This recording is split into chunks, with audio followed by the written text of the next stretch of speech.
Madhab Ahmad bin Hanbal atau madhab Hambali tayamum itu cukup telapak tangan saja. Sehingga prakteknya menurut madhab Ahmad bin Hanbal tayamum itu seperti ini. Ini kita nempelkan di debu, bisa di debu ya.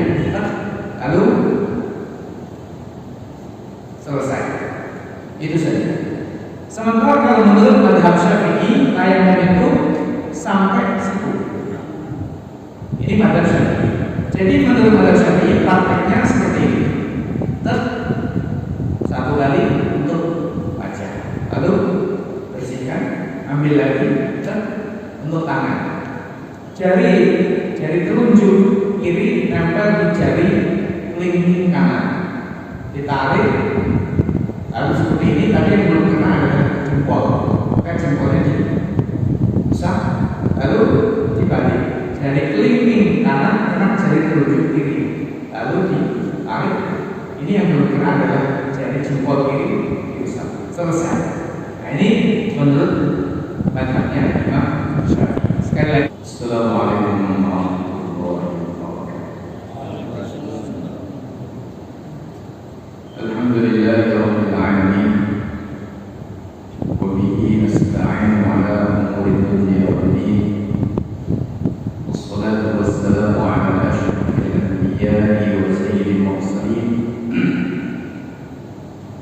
Sayyidina wa maulana wa habibina wa syafi'ina wa rafi'ina Muhammadin وعلى آله وأصحابه والتابعين لهم بإحسان إلى يوم الدين. أما بعد. Kaum muslimin jamaah, bapak-bapak, ibu-ibu, hadirin yang saya hormati rahimakumullah. Alhamdulillah, puji syukur kehadirat Allah Subhanahu wa taala. Pada malam hari ini kita kembali diperkenankan oleh Allah, diberikan kesempatan dan diberikan kesehatan, sehingga pada malam hari ini kita kembali bisa kaji ayat-ayat Allah Subhanahu wa taala, kaji surah Al-Quran Karim. Malam hari insyaallah akan kita lanjutkan tafsir Quran surat An-Nisa.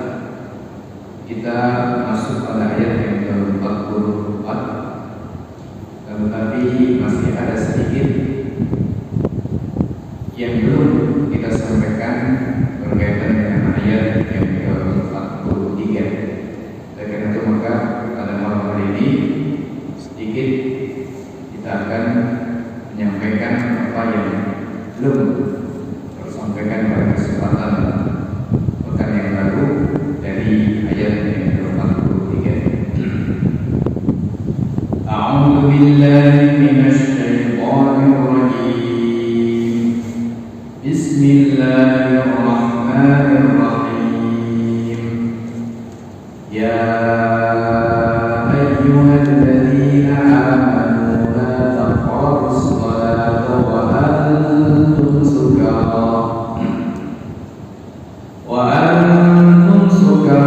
حتى تعلموا ما تقولون ولا جنبا إلا عابري سبيل حتى تغتسلوا وإن كنتم مرضى أو على سفر أو جاء أحد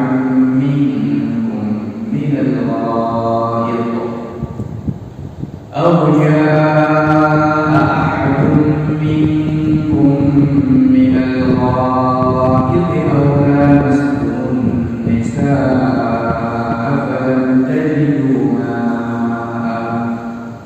فلم تجدوا ماء فتيمموا صعيدا طيبا فامسحوا بوجوهكم وأيديكم إن الله كان عفوا غفورا.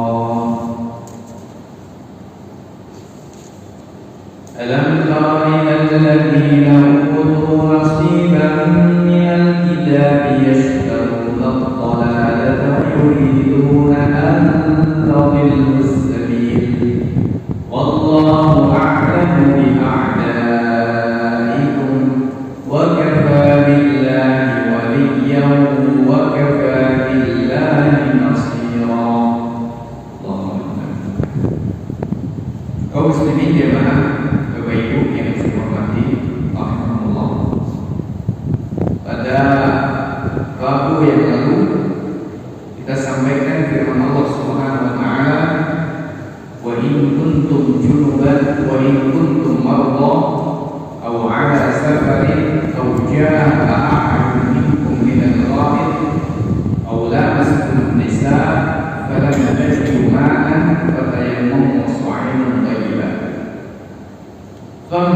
fi wujuhikum wa aydikum. Dan jika kalian sakit, atau ala safar, atau kalian berada di perjalanan, atau ja'a ahadun minkum, atau salah seorang dari kalian datang minal ghaiti, dari membuang air besar, atau lamastum nisa, atau kalian menyentuh perempuan, falam tajidu ma'an, lalu kalian tidak mendapati air, fatayammamu sha'idan thayyiban, maka menujulah kalian, ayamum asal maknanya menujulah kalian sha'idan, pada sha'id, pada debu, thayyiban yang suci. Famsahu bi wujuhikum wa aydikum, maka usaplah bi wujuhikum, wajah kalian, wa aydikum, dan tangan kalian. Nah, kaum muslimin jamaah Bapak Ibu yang saya hormati, ayat ini berbicara tentang masalah yang kita sebut dengan tayamum. Nah, ketika kita berbicara tentang tayamum, maka kita berbicara tentang sebab tayamum, apa yang menyebabkan seseorang ini boleh tayamum. Sebagaimana yang pada pekan yang lalu kita sampaikan, bahwa tayamum ini merupakan toharoh, bersuci yang bersifat darurat. Artinya ketika terjadi kondisi yang tidak normal, terjadi darurat, sebagai gantinya wudu, atau juga sebagai gantinya mandi besar atau mandi janabah. Kaum muslimin jamaah Bapak Ibu yang saya hormati. Nah, oleh karena itu maka muncul pertanyaan, kapan seseorang boleh melakukan tayamum sebagai gantinya mandi atau gantinya wudu? Jawabannya adalah ketika terjadi yang disebut dengan sebabut tayamum, sebabnya tayamum. Nah, sebabnya tayamum itu kalau kita ringkas hanya ada dua, hanya ada satu saja, yaitu apa? Adamul ma', tidak adanya air. Jadi sebabnya tayamum itu hanya satu, yaitu adamul ma', tidak adanya air. Tadi di dalam ayat Allah Subhanahu wa taala mengatakan falam tajidu ma'an, maka kalian tidak mendapati air. Jadi satu-satunya sebab seseorang itu boleh bertayamum adalah ketika tidak ada air.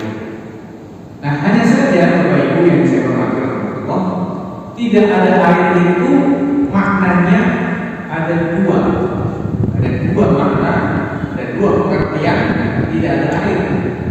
Pertama adalah adamul ma' hissan, tidak ada air secara kenyataannya.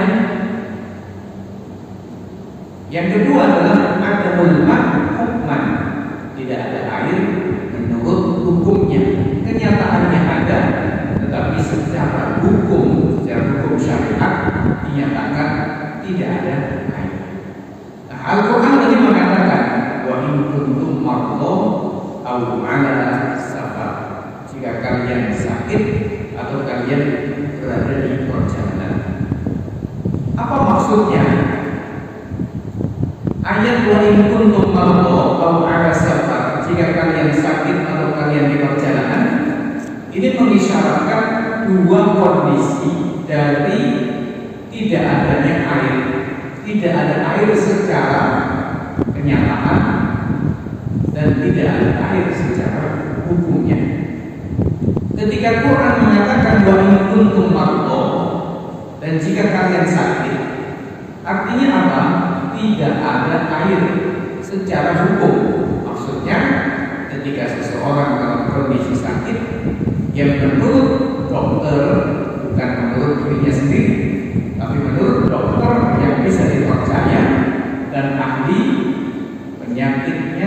tidak boleh tersentuh oleh air. Ketika sampai kena air, maka penyakitnya akan semakin berbahaya, bisa menimbulkan kematian atau menyebabkan sakit yang sangat panjang sekali, lama tidak kunjung sembuh. Nah, ketika dokter memberikan keterangan semacam ini, dan dokter ini bisa dipercaya, keahliannya juga bisa dipertanggungjawabkan, maka orang seperti ini boleh untuk tidak wudu, sebagai gantinya melakukan tayamum. Ketika misalnya dia itu mengalami janabah, maka dia boleh tidak mandi, sebagai gantinya adalah melakukan tayamum. Ini contoh orang dikatakan tidak menjumpai air secara hukum syaratnya. Atau misalnya dalam kondisi yang sangat dingin sekali, dinginnya luar biasa, di mana ada sebagian orang yang tidak mampu bertahan dalam cuaca dingin. Ya, bukan dingin yang masih bisa ditahan seperti di negeri kita ini, sekarang dinginnya masih bisa ditahan. Tapi dingin yang memang sangat dingin sekali, sehingga orang ini benar-benar tidak kuat. Kalau dia pakai airnya sangat dingin, dia bisa pingsan misalnya, atau bisa mengakibatkan bahaya. Nah, dalam kondisi seperti ini juga boleh untuk melakukan tayamum sebagai gantinya wudu atau sebagai gantinya mandi. Kaum muslimin jamaah Bapak Ibu yang dihormati Allah. Sedangkan firman Allah Subhanahu wa taala, "Au ala safar," atau kalian berada di perjalanan. Berada di perjalanan ini adalah suatu kondisi di mana pada zaman dahulu ketika orang di perjalanan tentu tidak bisa membawa persediaan air yang cukup. Dia hanya membawa persediaan untuk minum saja. Sementara di jalan, perjalanan padang pasir, perjalanan yang panjang pada masa lalu, khususnya di tanah-tanah Arab, ini tentu tidak mudah untuk mendapatkan air. Maka Quran mengatakan au ala safarin, atau berada di perjalanan, sebagai sebuah isyarat bahwa ketika tidak ada air secara kenyataannya, ini dibolehkan untuk bertayamum sebagai gantinya mandi atau sebagai gantinya wudu. Kaum muslimin jamaah Bapak Ibu yang dirahmati Allah. Lalu firman Allah Subhanahu wa taala, "Au ja'a ahadun minkum minal ghaiti aw lamastum nisa."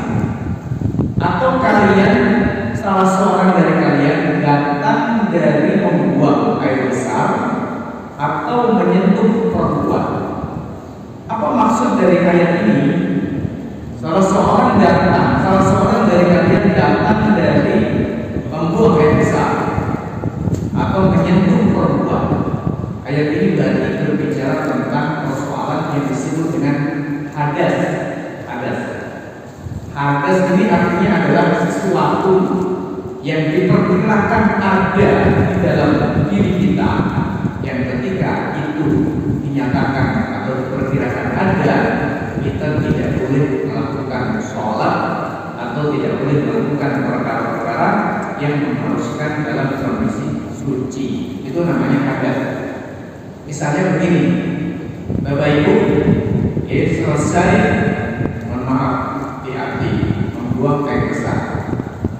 Panjenengan setelah BAB tidak boleh langsung sholat, tidak boleh langsung menyentuh Al-Quran menurut mayoritas ulama, tidak boleh langsung sujud syukur, tidak boleh langsung sujud tilawah, tapi harus wudu terlebih dahulu. Nah, artinya setelah orang itu membuang air besar, itu disebut dengan hadas, atau hadas, itu orang Indonesia, hadas dalam begitu.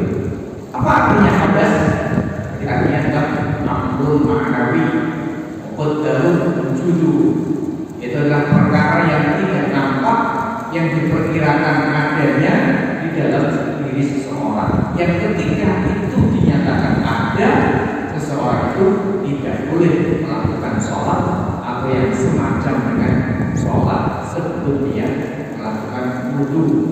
Ini disebut dengan hadas. Kalau itu hadas kecil, maka cukup wudu saja. Kalau itu hadas besar, istilahnya, maka harus mandi. Nah, ayat Allah, firman Allah Subhanahu wa taala, "Au jaa'a ahadun minal ghaibi aw lamastum nisa", ini mengisyaratkan kepada persoalan hadas.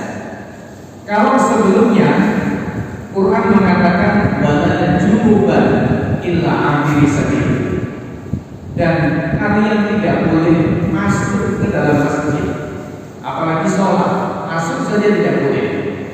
Tidak boleh masuk ke dalam masjid dalam keadaan junub kecuali sekedar lewat sampai kalian mandi. Ini berarti mengisyaratkan kepada hadas yang kita sebut dengan hadas besar, itu disebabkan karena janabah. Maka firman Allah Subhanahu wa taala, "Au jaa'a ahadun minkum minal ghaib", ini mengisyaratkan kepada hadas kecil. Au jaa'a, atau kalian, salah seorang dari kalian datang minal ghaib, dari al-ghaib, dari tempat membuang air besar. Maknanya setelah membuang atau telah membuang air besar. Ini berarti hadas kecil. Begitu. Bapak Ibu yang saya hormati, sedikit ingin saya sampaikan makna dari kata al-ghaib yang ada dalam ayat ini. Kalau kita baca terjemah, di situ hanya dikatakan atau salah seorang dari kalian selesai buang air besar. Itu terjemahannya. Nah, kalau menurut asli maknanya ini sedikit panjang. Apa itu? Minal ghaib. Al-ghaib secara pengertian bahasa itu maknanya al-makan al-munkhafid, yaitu tempat yang rendah. Tempat yang rendah. Loh, kenapa kemudian tempat yang rendah kemudian kok bisa dimaknai membuang air besar? Oh, ini terjadi pergeseran makna. Awalnya bermakna tempat yang rendah, karena pada zaman dulu orang-orang Arab itu, ya, dan ini kita juga mungkin mengalami orang-orang desa di tengah-tengah kita juga dulu masih itu apa? Tidak punya WC, tidak punya tempat membuang air besar secara khusus. Maka mereka membuang air besar bisa di sungai, bisa di sawah, bisa di tempat-tempat yang lain. Nah, orang Arab dulu juga begitu, sebagai orang zaman dulu belum ada WC khusus pada itu. Nah, yang dicari tanah yang seperti apa? Tanah yang rendah. Kenapa kok tanah yang rendah? Ya jelas, karena tidak nampak dari kejauhan. Kalau tanah yang tinggi, wah, ya bisa tidur dari jauhan kelihatan. Maka tempat yang rendah ini digunakan untuk apa? Digunakan untuk diambil, membuang air besar, sehingga dari kejauhan tidak nampak karena tanahnya rendah. Nah, dari makna tempat yang rendah bergeser menjadi tempat membuang air besar. Dari makna tempat membuang air besar bergeser lagi maknanya menjadi membuang air besar. Nah, begitu, ini pergeseran bahasa, sehingga akhirnya diterjemahkan atau kalian selepas membuang air besar. Padahal asli terjemahan ayatnya atau ayatnya datang. Ahadun, salah seorang minum dari kalian, datang minal ghaib, dari tempat yang rendah. Begitu. Maksudnya membuang air besar. Nah, akan tetapi Bapak Ibu yang dihormati Allah, dari ayat ini kalau kita terjemah sebenarnya kita belajar tentang berbahasa yang sopan, yaitu apa? Tidak menyebut perkara-perkara yang tabu, perkara yang tidak pantas secara apa adanya, secara vulgar. Kalau kita perhatikan, ayat Quran itu tidak pernah menyebut perkara-perkara yang tabu, yang tidak pantas untuk disebut, kecuali dengan bahasa yang sangat halus, tidak nampak sebagai sebuah perkara yang tidak nyaman untuk disebut atau tidak pantas untuk disebut. Contohnya yang ini, ketika Quran mengatakan atau kalian selepas buang air besar. Ini Quran tidak mengatakan seperti itu, tapi Quran mengatakan atau kalian setelah datang dari tempat yang rendah, yang bermakna membuang air besar di tempat yang rendah tadi. Begitu.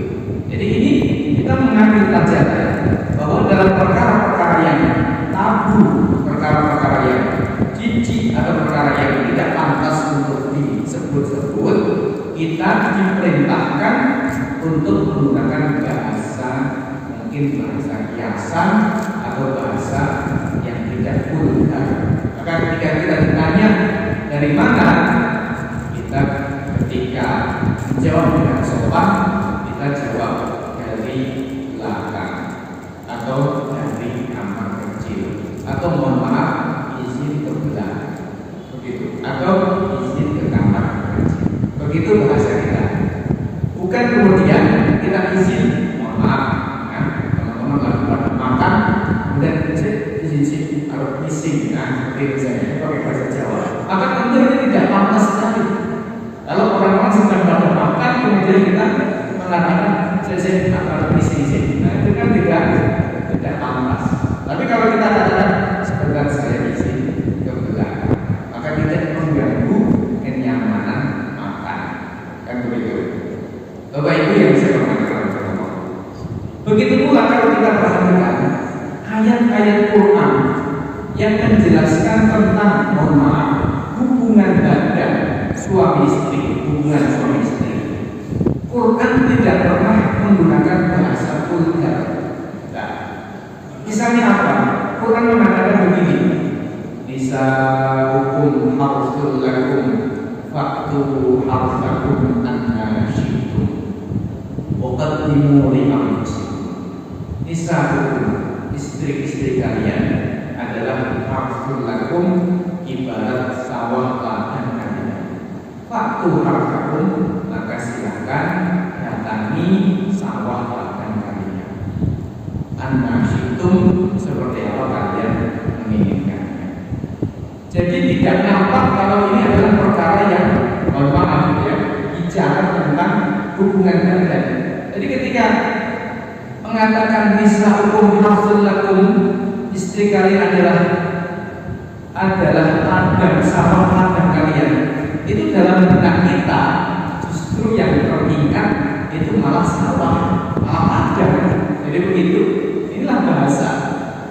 Nah, beda kalau seandainya Quran itu menggunakan bahasa yang vulgar, maka bisa menimbulkan apa? Timbulnya syahwat, bisa menimbulkan ya rangsangan ketika membaca satu ayat. Itu kan begitu. Ketika diistilahkan atau disebut secara vulgar. Maka di dalam ayat yang lain kita juga perhatikan ketika Al-Quran menyebut tentang hubungan badan ini dengan bahasa yang halus.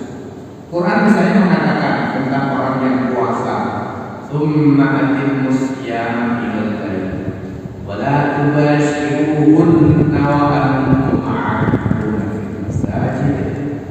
Kemudian sempurnakanlah puasa sampai malam. Wala tubashiruhunna, dan jangan kalian beradu kulit. Beradu kulit itu asal maknanya itu.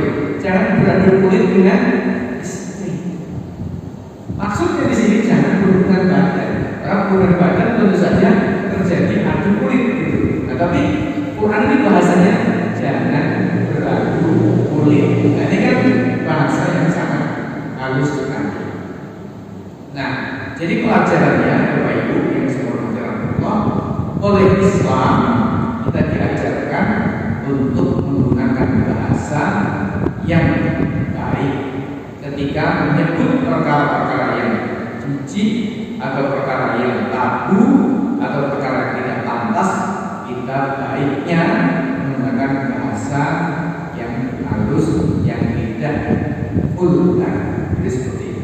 Itulah makna dari auja'a ahadun minkum minal ghaib. Nah, ini berarti bicara tentang hadas kecil. Ya, hadas kecil yaitu hadas yang menyebabkan wajib wudu. Nah, dari ayat ini kemudian hadis-hadis yang lain, bukan ayat tetapi hadis-hadis Nabi Sallallahu Alaihi Wasallam, dapat disimpulkan yang namanya hadas kecil itu adalah semua perkara yang keluar dari salah satu dua jalan depan dan jalan belakang. Mohon maaf, jalan BAB dan jalan BAK. Semua yang keluar dari salah satu dua jalan tadi itu membatalkan wudu, kecuali mohon maaf keluarnya mani, maka tidak mengharuskan wudu, sebaliknya malah mewajibkan mani. Jadi misalnya seorang yang mengeluarkan angin, mohon maaf kentut, ya wajib wudu. Nah, berdasarkan hadis, ketika Abu Hurairah menyampaikan hadisnya Nabi Sallallahu Alaihi Wasallam, di mana Nabi mengatakan, ya, tidak boleh kalian sholat sampai kalian wudu. Tidak boleh kalian sholat ketika hadas sampai kalian wudu. Kata Rasulullah, la yusalliyanna ahadukum wa huwa muhdithun. Jangan kalian sholat dalam keadaan hadas sampai wudu, hatta yatawaddoa, hingga wudu.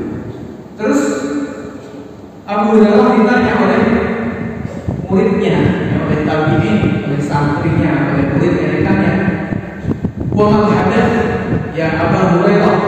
Apa itu hadas?" Wahai Abu Hurairah, hadas itu apa? Abu Hurairah menjawab, "Al-fusa awid durah." Al-fusa awid durah, yaitu fusa atau durah. Katanya Abu Hurairah, apa itu fusa? Nah, fusa itu, mohon maaf ya, keluar angin yang tidak ada suaranya. Dalam istilah orang Arab disebut dengan fusa. Jadi kalau orang kentut yang tidak ada suaranya, itu bahasanya fusa. Wabat durot, kalau durot itu apa? Tadi Abu Hurairah menyebut durot, maka durot itu adalah, maaf, kentut yang ada suaranya. Itu namanya durot. Jadi maknanya hadis Abu Hurairah ini menyebut bahwa kentut itu membatalkan wudu. Apakah ada suaranya atau tidak ada suaranya? Begitu pula hadis-hadis yang lain masih banyak yang pada intinya menjelaskan semua perkara yang keluar dari salah satu dari dua jalan tadi itu membatalkan wudu, kecuali keluarnya mani, maka membatalkan maka mewajibkan mani. Termasuk ketika seorang perempuan mengalami haid dan nifas, ya, ini bukan wajib wudu tetapi wajib mandi. Ini disebut dengan hadas besar yang tadi sudah kita sebutkan pada pembahasan wala junuban illa abiri sabil. Nah, kaum muslimin jamaah Bapak Ibu yang saya hormati, lalu firman Allah Ta'ala, "Aula mas'ulun nisa", atau kalian menyentuh perempuan. Itu maknanya apa? Menyentuh perempuan ini hadas kecil atau hadas besar? Begitu. Maka tergantung kita kita memaknainya. Sebagian ulama seperti Imam Syafi'i rahimahullah taala dan beberapa kalangan ulama memaknai aula masrumun nisa atau kalian menyentuh perempuan itu maknanya sentuhan biasa. Jadi menurut madhab Syafi'i dan sebagian ulama, sentuhan kulit antara laki-laki dan perempuan yang sama-sama dewasa dan tidak ada penghalang, tidak pakai penghalang. Misalnya yang disentuh tangannya, kulitnya, tidak ada penghalang, misalnya ada pakaiannya atau pakai sarung tangan, itu tadi ada penghalang. Jadi sentuhan kulit laki-laki dan perempuan yang sama-sama dewasa dan tidak ada penghalang serta tidak ada hubungan mahram, maka wudunya dinyatakan batal menurut madhab Syafi'i. Apa dalilnya? Aula masrun nisa atau kalian menyentuh perempuan, sentuhan biasa. Ini maknanya menurut madhab Syafi'i. Jadi kalau ada orang kemudian memprotes atau kemudian mengata-katai atau membodoh-bodohkan tentang pendapat yang mengatakan sentuhan kulit laki-laki perempuan itu membatalkan wudu, maka ini perbuatan yang tidak benar. Mengata-katai, membodoh-bodohkan itu tidak benar. Tapi kalau soal setuju, nggak setuju, silakan. Tapi kalau membodoh-bodohkan ini bahaya, sebab yang mengatakan pendapat semacam ini bukan orang biasa, orang sekelas Imam Asy-Syafi'i rahimahullah taala yang ilmunya meliputi seluruh dunia, kira-kira seperti itu.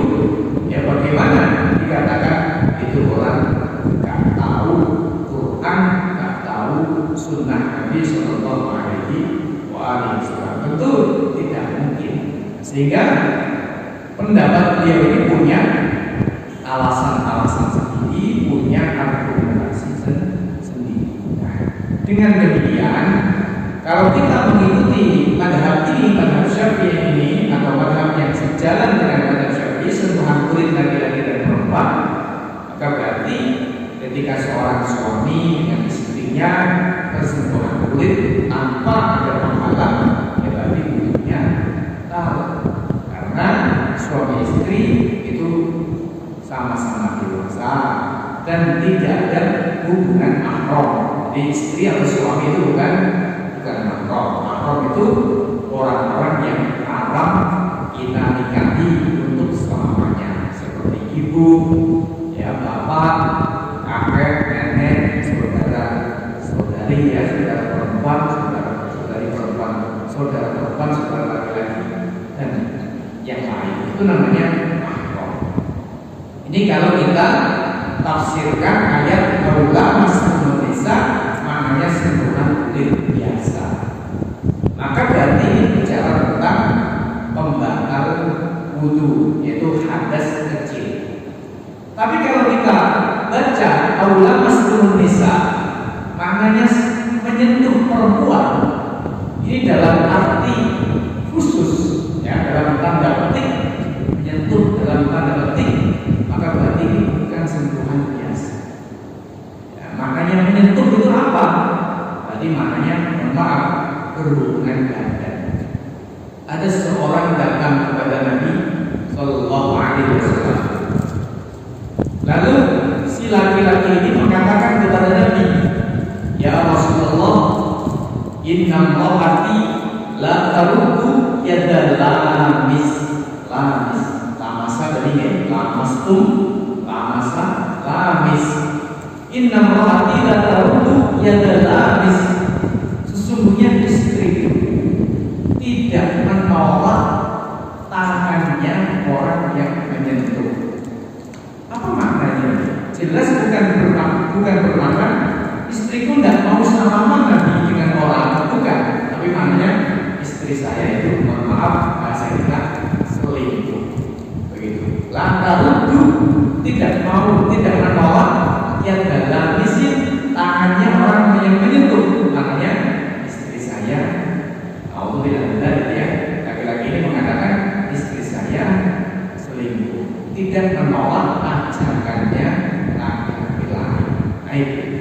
Ini maknanya lamis, lamasa. Maknanya bukan sentuhan biasa, tapi sentuhan dalam arti yang khusus. Nah, seperti tadi saya sampaikan, ya begitulah bahasa Quran ketika menyebut perkara yang mustahjan, yang dianggap tabu atau dianggap ya kurang pantas, maka digunakan bahasa yang lembut, yang tidak nampak begitu. Maka ketika si laki-laki tadi yang saya ceritakan di dalam hadis mengatakan kepada Nabi, bahasanya juga halus, tidak mengatakan begini, ya Rasulullah, sesungguhnya istri saya itu tidak menolak diajak berjimah dengan laki-laki lain. Ini kan bahasa yang tidak nyaman didengar. Nah begitu. Maka laki-laki ini mengatakan kepada Rasulullah, istri saya tidak menolak sentuhan tangannya orang lain. Nah ini bahasa yang sangat halus. Nabi paham. Nabi langsung paham, ngerti apa maksudnya. Nah begitu. Maka Nabi mengatakan, ya kalau kamu masih, ya kalau kamu mau, serahkan saja. Begitu. Terus kata si laki-laki, tapi saya masih mencintainya Nabi. Ya wes, kalau masih senang ya wes. Itu kata Nabi kira-kira. Nah, begitu pula kalau kita perhatikan satu ayat, yaitu tentang Sayyidatuna Maryam alaihissalam. Ya, Sayyidah Maryam alaihissalam, ibunda Nabi Isa alaihissalam, ketika diberi kabar gembira oleh malaikat akan punya putra, jawabannya bagaimana? Seperti disampaikan oleh Allah dalam Quran surat Al-Imran. Allah mengatakan, wa idh qalatil malaikatu ya Maryam innallaha yubashshiruki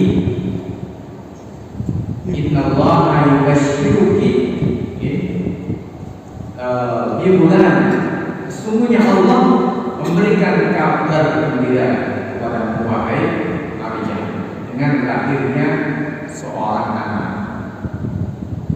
Lalu apa jawaban Maryam? Maryam mengatakan, anna yakuni waladun walam yamsasni bashar. Bagaimana saya akan punya anak walam yamsasni bashar, sementara aku tidak pernah disentuh oleh orang. Makanya disentuh tentu mana yang spesifik. Nah, kalau kita pakai tafsir ini, maka maknanya sentuhan kulit laki-laki dan perempuan, sentuhan biasa, tidak membatalkan wudu. Tidak ada kaitannya dengan membatalkan wudu, karena maknanya menyentuh di sini adalah berhubungan badan. Hanya saja sebagian ulama memaknai menyentuh dalam arti khusus ini dengan dua makna. Pertama adalah berhubungan badan, yang kedua adalah meski belum sampai berhubungan badan, tapi kalau sentuhan itu adalah sentuhan yang disertai dengan, mohon maaf, syahwat, maka itu kategorinya juga dianggap membatalkan wudu. Jadi kalau sentuhan itu disertai dengan syahwat, maka itu membatalkan. Kaum muslimin jemaah, Bapak Ibu yang saya hormati Allah, ini sengaja saya sampaikan agak sedikit panjang karena biasanya ada yang bertanya tentang masalah ini, ada yang salah paham tentang masalah ini, atau ada yang menyalah-nyalahkan seperti pendapat Imam Syafi'i rahimahullah taala. Maka semuanya tadi sudah saya sampaikan dalam rangka agar kita paham bahwa masing-masing pendapat memiliki argumentasi yang bisa dipertanggungjawabkan secara kebahasaan, secara metodologi usul fikihnya. Semuanya bisa dipertanggungjawabkan sehingga kita menjadi paham bagaimana luasnya kandungan Al-Quran itu sendiri, dan juga kita menjadi paham bagaimana luasnya ilmunya para ulama yang digali dari ayat-ayat dan hadis-hadis Nabi Sallallahu Alaihi Wasallam. Kaum muslimin jamaah, Bapak Ibu yang saya hormati, rahmatullah. Terakhir mungkin agar selesai ayat 43 ini ya, 3 kali pertemuan sudah selesai. Nah, agar selesai sedikit saya tambahkan berkaitan dengan tayamum, famsahu wujuhikum wa aydikum, usap wajah dan tangan kalian. Ini sedikit terjadi perbedaan di kalangan ulama tentang batasan mengusap tangan ketika tayamum. Mazhab Ahmad bin Hanbal, mazhab Hambali, tayamum itu cukup telapak tangan saja. Sehingga prakteknya menurut mazhab Ahmad bin Hanbal, tayamum itu seperti ini. Ini kita menempelkan di debu, misalnya debu yang kita, lalu selesai. Itu saja. Sementara kalau menurut mazhab Syafi'i, tayamum itu sampai siku. Ini mazhab Syafi'i. Jadi menurut mazhab Syafi'i prakteknya seperti ini. Satu kali untuk wajah, lalu bersihkan, ambil lagi untuk tangan. Jari telunjuk kiri nempel di jari kelingking kanan, ditarik, lalu seperti ini. Tadi yang belum kena adalah jempol, maka jempolnya bisa, lalu dibalik. Jari kelingking kanan kena jari telunjuk kiri, lalu ditarik. Ini yang belum kena adalah jari jempol kiri, bisa, selesai.